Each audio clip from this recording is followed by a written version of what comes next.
Hello बच्चों, हमने अपने लास्ट वीडियो में बात किया था कि एक परफेक्ट कॉम्पिटिटिव मार्केट की क्या विशेषताएं होती हैं, वो कौन कौन सी कंडीशन होती हैं। जब वो मार्केट में पाई जाती हैं तो हम कहते हैं कि वो एक पूर्ण प्रतियोगी बाजार है।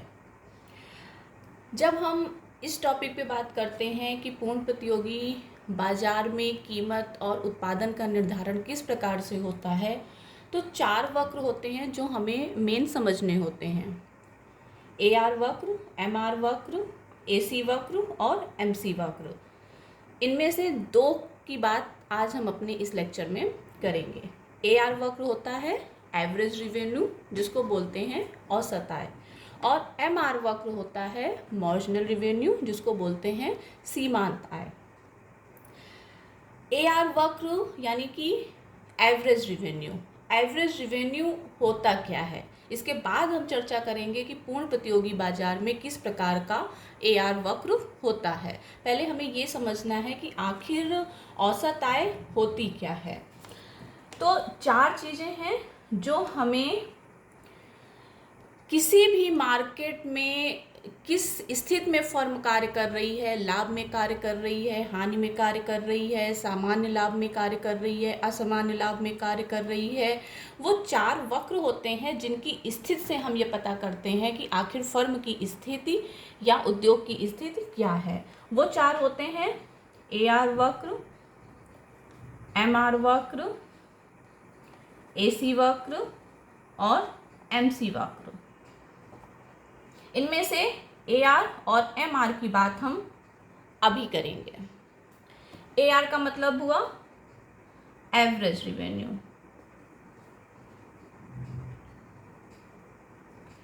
अब पहले ये समझते हैं कि AR होता क्या है। AR का मतलब होता है एवरेज रिवेन्यू, का मतलब होता है कि एक फर्म अपने उत्पाद को बेच करके आखिर क्या कमा रही है, कितना कमा रही है, कितना वो अर्जन कर रही है। अगर हम सूत्र रूप में बात करें, हम सीधे फॉर्मूला की बात करते हैं जो आपको बहुत ईजिली समझ में आएगा। अगर हमें AR निकालना है तो हम क्या करते हैं, जो टोटल रिवेन्यू का मतलब हुआ कि एक फर्म ने अपने उत्पाद को बेच करके टोटल कितना कमाया, वो होता है टोटल रिवेन्यू। तो AR निकालने के लिए हम टोटल रिवेन्यू, ये TR का मतलब है टोटल रिवेन्यू, मैं फुल फॉर्मूला ही लिख देती हूँ, टोटल रिवेन्यू, और आखिर कितना उत्पाद बेचा गया है, यानी कि कुल उत्पादन की मात्रा, या you can say total output, total unit, कुछ भी आप लिख सकते हैं। कुल उत्पादन की मात्रा यानी कि टोटल आउटपुट, आप टोटल आउटपुट ही लिख लीजिए। अब इसको एक एग्जाम्पल से समझ लीजिए। मान लीजिए एक फर्म है, उसने 4 रुपये कीमत के अकॉर्डिंग टू 10 यूनिट बेची हैं। हम टोटल रिवेन्यू कैसे निकालते हैं, टोटल रिवेन्यू कैसे निकलेगा, कितना टोटल उत्पादन बेचा गया है और क्या कीमत रही है। तो जो टोटल रिवेन्यू होता है, TR होता है, हम इसको कैसे निकाल सकते हैं, हम टोटल रिवेन्यू को निकाल सकते हैं कि जो प्राइस है और प्राइस को हम मल्टीप्लाई कर देते हैं यूनिट से या प्रोडक्शन से या आउटपुट से, ये टोटल रिवेन्यू हो गया। ठीक है, एक एग्जांपल से समझ लीजिए इसको आप।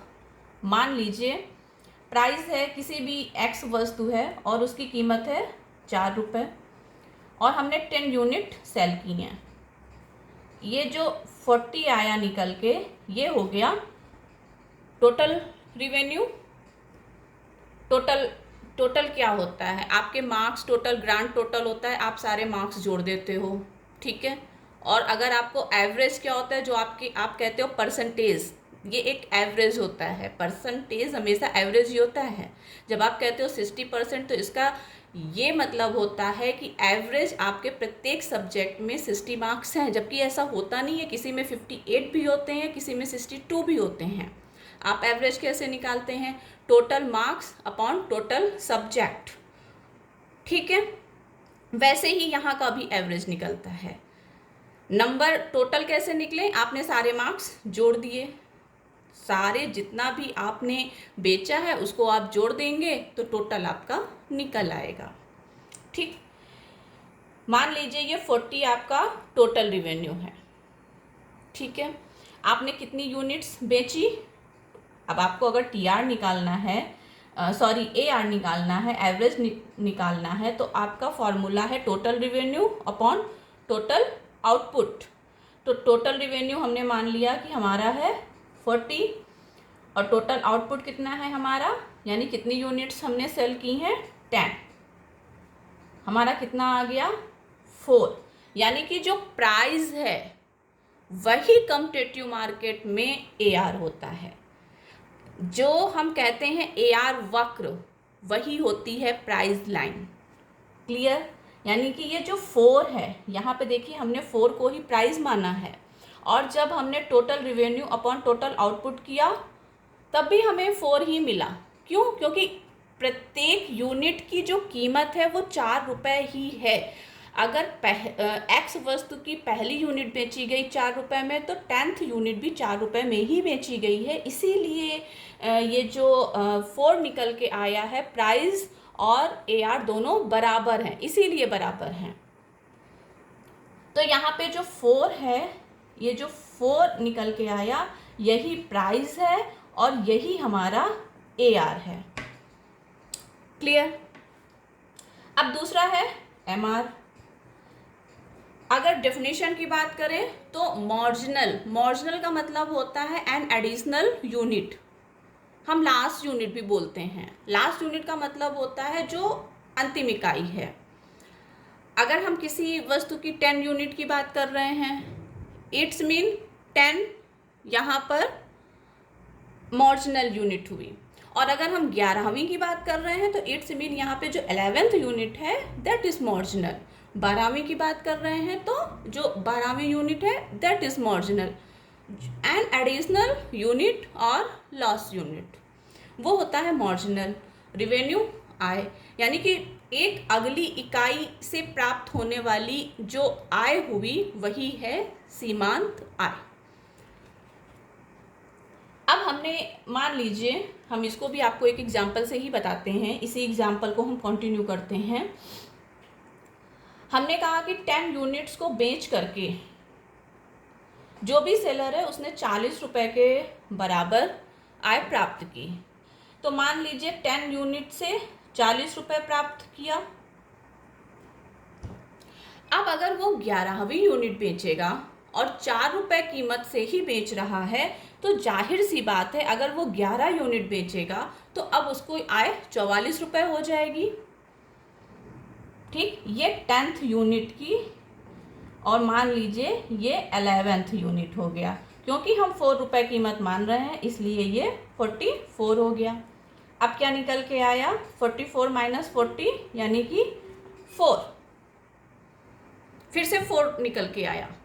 इसका क्या मतलब निकला? अब इसका ये मतलब निकला कि कॉम्पिटिटिव मार्केट में P बराबर AR बराबर MR, यानी कि जो एवरेज रिवेन्यू होता है वो मार्जिनल रिवेन्यू के बराबर होता है। क्यों होता है?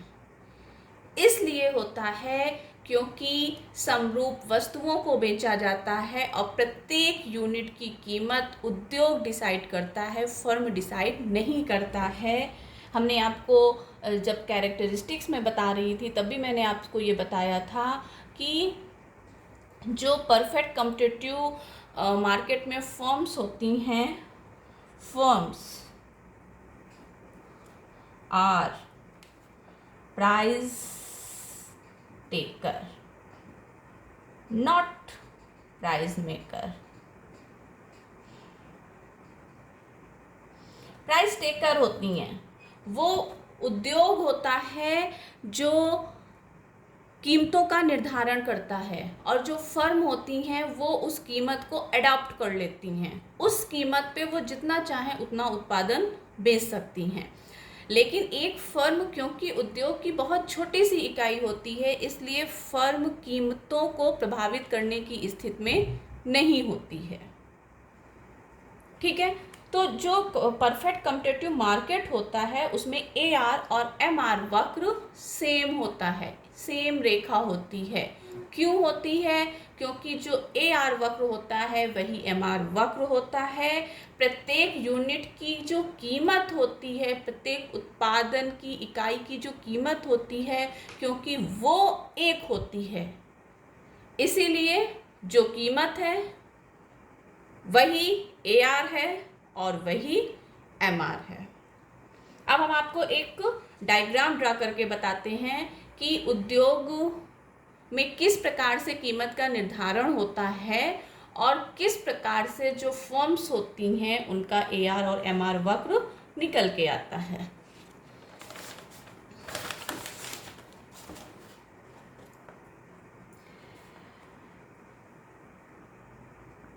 हम ये जानते हैं कि जो उद्योग होता है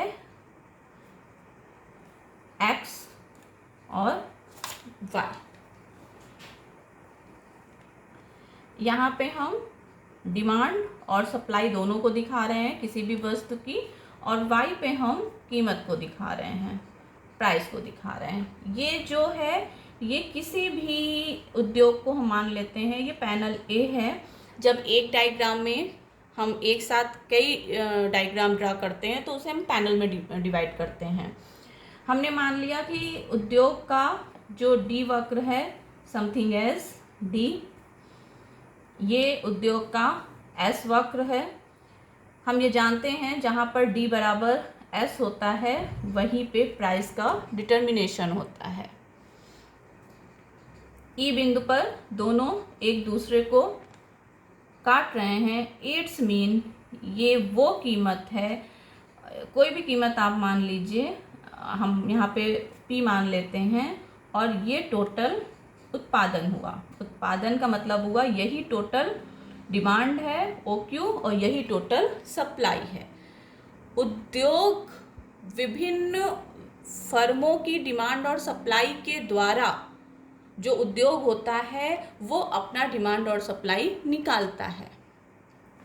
अब कीमत जो OP है, OP कीमत क्योंकि उद्योग ने डिसाइड कर दी, अब यही कीमत फर्म्स एडॉप्ट करेंगी। मान लीजिए हम केवल 2 फर्म की बात कर रहे हैं, ये एक फर्म है, फर्म A, ठीक है।